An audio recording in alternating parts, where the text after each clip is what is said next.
Have you ever felt the deep need to just shout for joy? That's exactly where our journey begins today. In the heart of Psalm 81, imagine the sound of ancient trumpets, the strumming of the lyre and the harp, all coming together in a powerful symphony of praise. It's a festival of sound, a vibrant call to remember God's goodness and His deliverance. These isn't just quiet reverence, it's a loud, joyful celebration, reminding us that worship can be exuberant and full of life. From this high-energy festival, the scene shifts dramatically. We enter a celestial courtroom in Psalm 82. God stands as the ultimate judge, challenging the earthly rulers, the so-called gods of this world, who have failed to uphold justice. He calls them out for favoring the wicked and neglecting the poor and the orphan. It's a powerful reminder that true authority comes with a responsibility to defend the vulnerable. This theme of justice continues into Psalm 83, which is a raw, passionate cry for God to act against those who plot against His people. A prayer for divine intervention when earthly justice seems to fail. Then, the tone softens. Have you ever longed for a place where you truly belong, a place of peace and safety? That's the heart of Psalm 84. The psalmist expresses a deep, almost physical ache to be in God's presence, envying even the birds that make their nests in the temple courts. It's a beautiful picture of finding our true home in God. This longing for home extends to the entire nation in Psalm 85, a prayer for restoration and revival.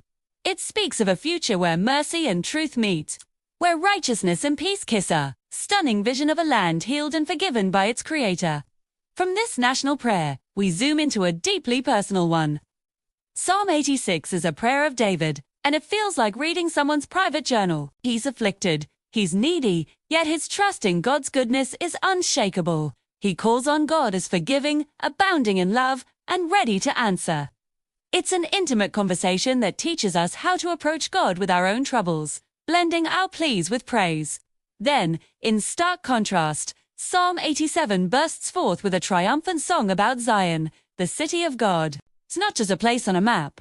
It's a spiritual birthplace for people from all nations. Egypt, Babylon, Philistia, all are counted as citizens of Zion. It's a radical vision of God's inclusive and glorious kingdom. But faith isn't always triumphant songs. Sometimes, it's a cry from the darkness, and that's where Psalm 88 takes us. This is arguably the bleakest psalm in the entire collection. The writer feels abandoned by God and friends, overwhelmed by suffering. And the psalm ends without a clear resolution, just the haunting words. Darkness is my closest friend. It's a brutally honest portrayal of depression and spiritual desolation. Its presence in the Bible is a profound comfort, validating our own moments of despair, and assuring us that even in the deepest darkness, it's okay to cry out to God. From this abyss, we rise to the majestic promises of Psalm 89.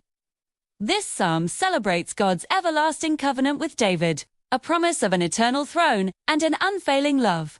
Even when it seems like the promises have failed, the psalmist clings to God's faithfulness. It's a wrestling match between present reality and God's eternal promises.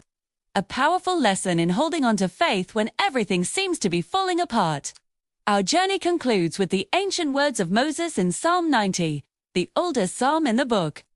Moses reflects on the vast difference between God's eternity and the fleeting nature of human life. Our lives are like grass that flourishes in the morning and is gone by evening.